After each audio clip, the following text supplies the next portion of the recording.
Chapter 4. The Keeper of the Keys. Boom! They knocked again. Dudley jerked awake. "Where's the cannon?" he said stupidly. There was a crash behind them and Uncle Vernon came skidding into the room. He was holding a rifle in his hands. Now they knew what had been in the long, thin package he had brought with them. "Who's there?" he shouted. "I warn you, I'm armed." There was a pause, then smash! The door was hit with such force that it was swung clean off its hinges, and with a deafening crash it landed flat on the floor. A giant of a man was standing in the doorway. His face was almost completely hidden by a long, shaggy mane of hair and wild, tangled beard, but you could make out his eyes, glinting like black beetles under all the hair.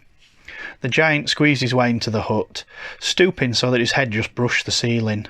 He bent down, picked up the door and fitted it easily back into its frame. The noise of the storm outside dropped a little. He turned to look at them all. "Couldn't make us a cup of tea, could you? It's not been an easy journey." He strode over to the sofa where Dudley sat frozen with fear. "Budge up, you gret lump," said the stranger. Dudley squeaked and ran to hide behind his mother, who was crouching, terrified behind Uncle Vernon. "And here's Harry," said the giant. Harry looked up into the fierce, wild, shadowy face and saw that the beetle eyes were crinkled in a smile.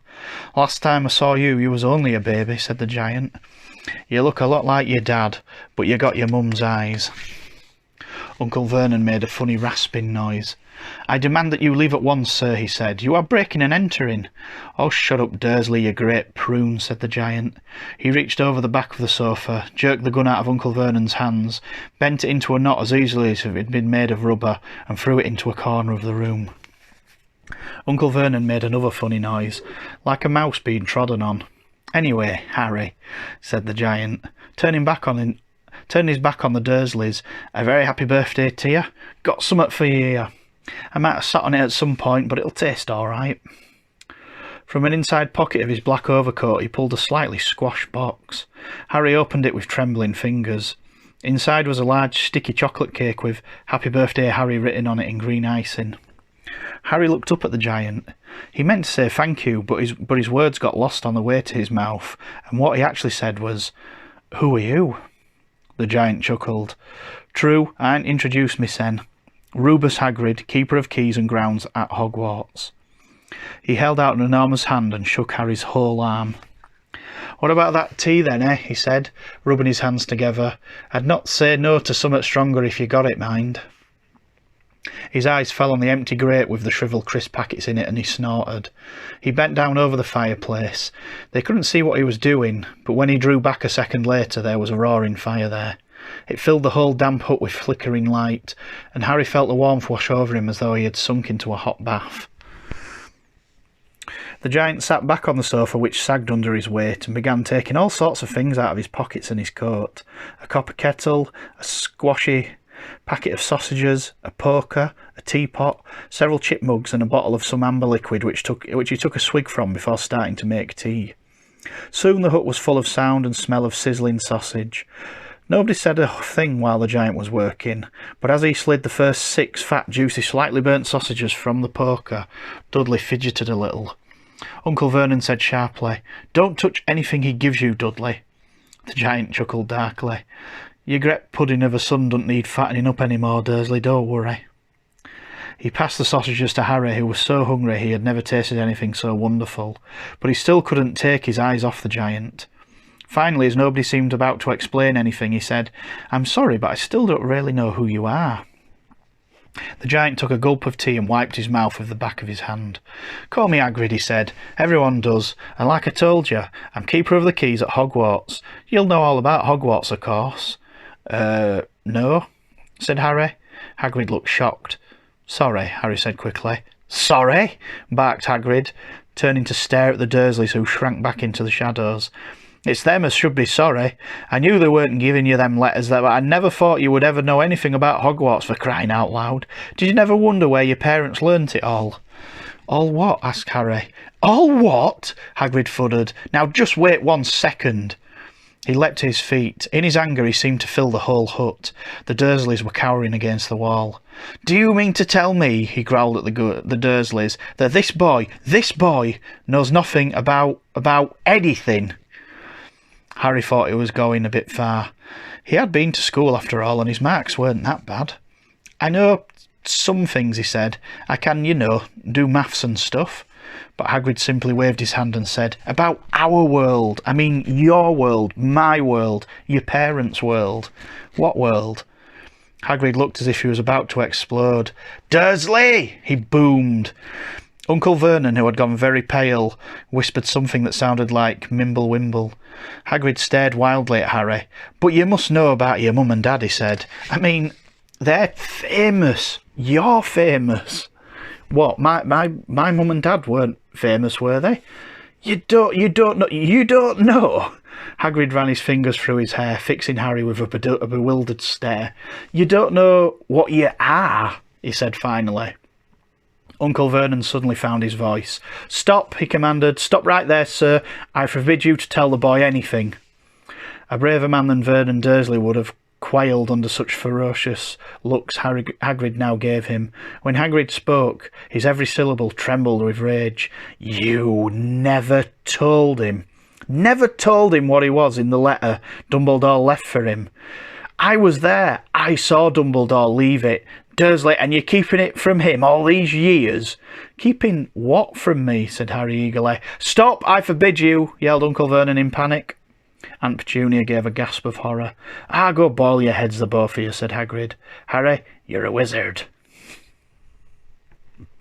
There was silence inside the hut. Only the sea and the whistling wind could be heard. I'm a what? Gasped Harry. A wizard, of course, said Hagrid, sitting back down on the sofa, which groaned and sank even lower. And a thumping good un, I'd say, once you've been trained up a bit. With a mum and dad like yours, what else would you be? And I reckon it's about time you read your letter.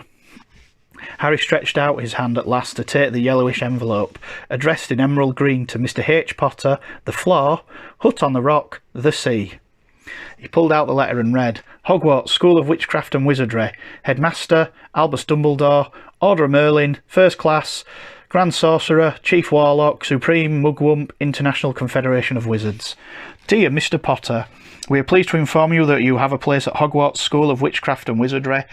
Please find enclosed a list of all necessary books and equipment. Term begins on the 1st of September. We await your owl by no later than the 31st of July. Yours sincerely, Minerva McGonagall, Deputy Headmistress. Questions exploded inside Harry's head like fireworks, and he couldn't decide which to ask first. After a few minutes he stammered, What does it mean they await my owl? Galloping Gorgons, that reminds me, said Hagrid, clapping a hand to his forehead with enough force to knock over a cart horse, and from yet another pocket inside his overcoat he pulled an owl, a real, live, rather ruffled-looking owl, a long quill and a roll of parchment. With his tongue between his teeth, he scribbled a note which Harry could read upside down. Dear Mr. Dumbledore, given Harry his letter, taking him to buy his things tomorrow. Weather's horrible, hope you're well, Hagrid. Hagrid rolled up the note, gave it to the owl, which clamped it in its beak. He went to the door and threw the owl out into the storm. He then came back and sat down as though this was normal, as though talking on a telephone. Harry realised his mouth was open and closed it very quickly. Where was I? Said Hagrid. But at that moment, Uncle Vernon, still ashen-faced but looking very angry, moved into the firelight. He's not going, he said. Hagrid grunted. I'd like to see a great muggle like yourself stop him, he said. A what? Said Harry, interested. A muggle, said Hagrid. It's what we call non-magic folk like them. And it's your bad luck you've grown up in a family of the biggest muggles I've ever laid eyes on. We swore when we took him in we'd put a stop to all that rubbish, said Uncle Vernon. Swore we'd stamp it out of him. Wizard indeed. And you knew, said Harry. You knew I'm a wizard? Knew, shrieked Aunt Petunia suddenly. Knew. Of course we knew. How could you not be? My dratted sister being what she was. Oh, she got a letter just like that and disappeared off to that school and came home every holiday with her pockets full of frog spawn, turning teacups into rats. I was the only one who saw for what she was. A freak. But for my mother and father, oh no, it was Lily this and Lily that. They were proud of her having a witch in the family. She stopped to draw a deep breath and then went ranting on. It seems as if she'd been wanting to say this for years. Then she met that Potter at school, and they left and got married and had you. And of course, I knew you'd just be the same, just as strange, just as abnormal. And then, if you please, she went and got herself blown up and we got landed with you. Harry had gone very white. As soon as he found his voice, he said, "Blown up? You told me they died in a car crash." "Car crash?" roared Hagrid, jumping up so angrily that the Dursleys scuttled back to their corner. "How could a car crash kill Lily and James Potter? It's an outrage, a scandal. Harry Potter not knowing his own story, when every kid in our world knows his name." "But why? What happened?" Harry asked urgently. The anger faded from Hagrid's face. He looked suddenly anxious. "I never expected this," he said in a low, worried voice. "I had no idea. When Dumbledore told me there might be trouble getting hold of you, how much you didn't know. Oh, Harry, I didn't know if I'm the right person to tell you. But someone's gotta. You can't go off to Hogwarts not knowing." He threw a dirty look at the Dursleys. "Well, it's best you know as much as you can. Mind, I can't tell you everything. It's a great mystery, parts of it." He sat down, stared into the fire for a few seconds, and then said, "It begins, I suppose, with a person called... But it's incredible you don't know his name. Everyone in our world knows." "Who?" "Well, I don't like saying his name if I can help it. No one does." "Why not?" "Gulping gargoyles, Harry. People are still scared. Blimey, this is difficult. See, there's this wizard who went... bad.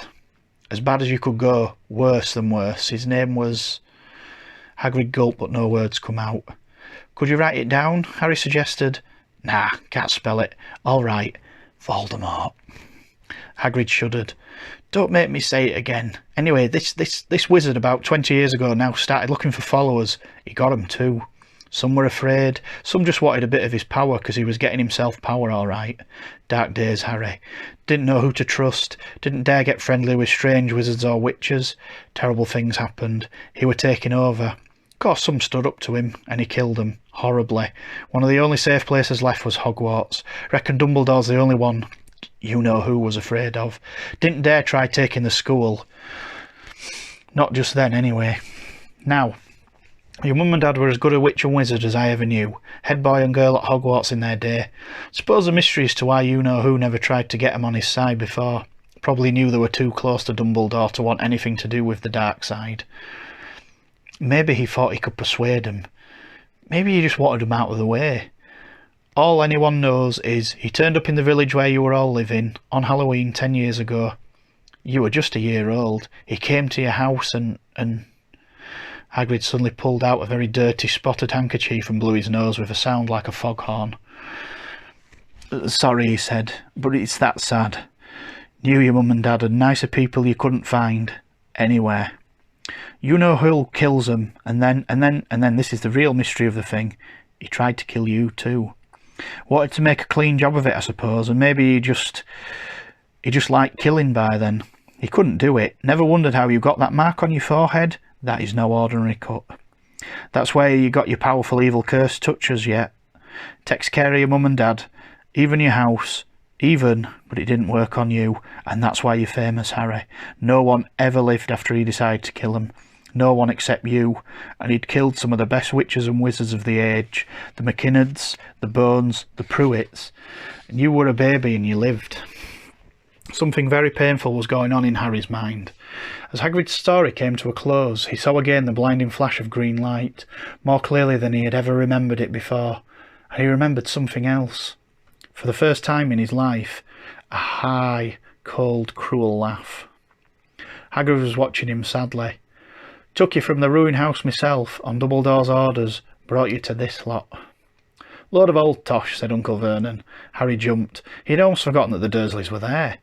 Uncle Vernon certainly seemed to have got back to his courage. He was glaring at Hagrid and his fists were clenched. "Now you listen here, boy," he snarled. "I accept there's something strange about you. Probably nothing a good beating wouldn't have cured.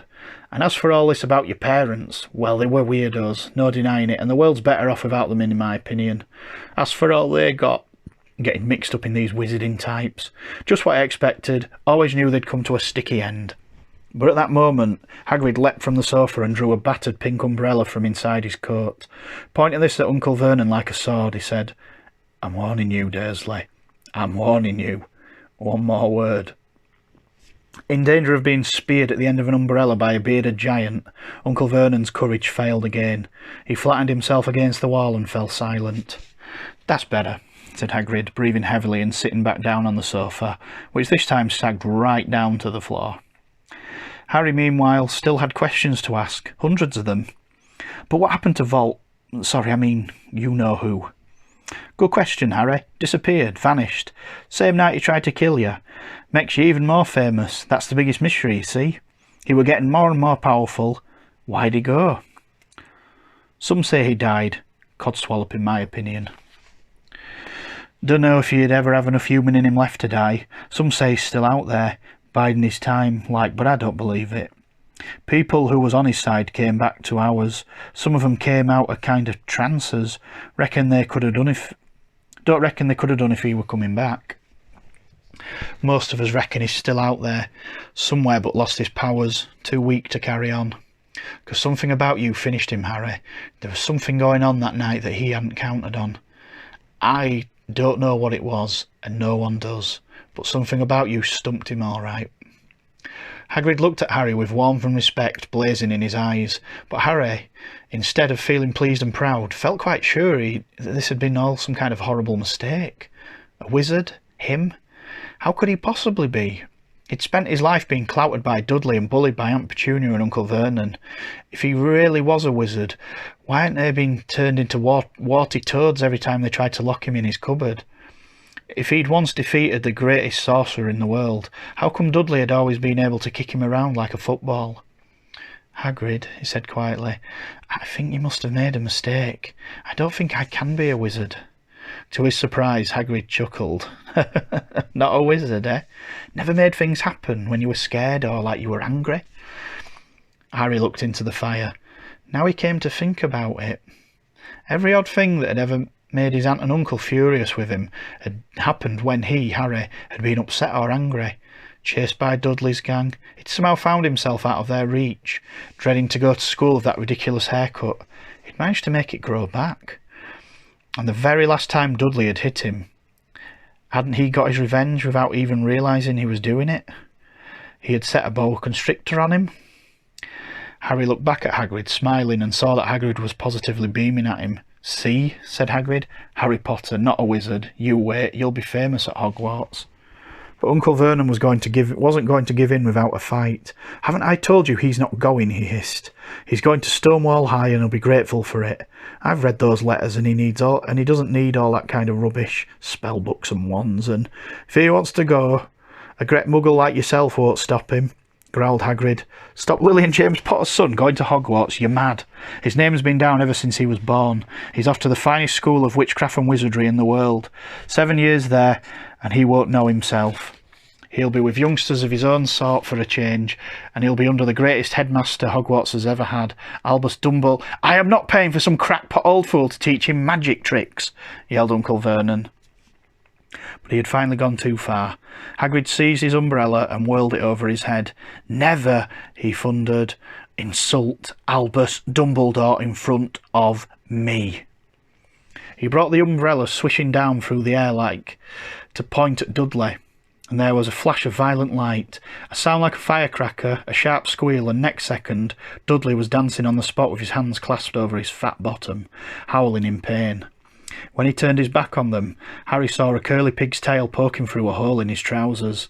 Uncle Vernon roared. Pulling Aunt Petunia and Dudley into the other room, he cast one terrified look at Hagrid and slammed the door behind them. Hagrid looked down at his umbrella and stroked his beard. Shouldn't have lost my temper, he said ruefully, but it didn't work anyway. Meant to turn him into a pig, but I suppose he was so much like a pig anyway there wasn't much left to do. He cast a sideways look at Harry under his bushy eyebrows. Be grateful if you didn't mention that to anyone at Hogwarts, he said. I'm not supposed to do magic, strictly speaking. I was allowed to do a bit to follow you and get your letters to you and stuff. One of the reasons I was so keen to take on the job. Why are you supposed to do magic? Asked Harry. Oh, well, I was at Hogwarts myself, but I got expelled. To tell you the truth, in my third year, they snapped me wand in half and everything, but Dumbledore let me stay on as a games creeper. Great man, Dumbledore. Why were you expelled? It's getting late, and we've got lots to do, said Hagrid loudly. Gotta get up to town, gotta get all your books and that.